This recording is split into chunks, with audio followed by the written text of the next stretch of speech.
د جملې ذکر په الماني ژبه باندې وایو اکثر مو وایو دا خلک څوک دي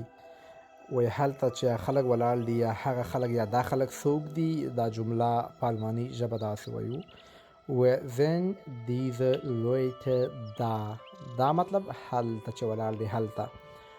wer sind diese Leute da د مثال په تور زه ورته وایم دا زما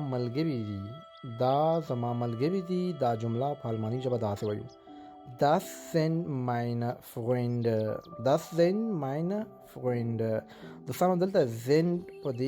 دې وجه استفاده شوې ده چې دغه جمله جمع ده ملګري مطلب ملګری نه ده ملګري جمع ده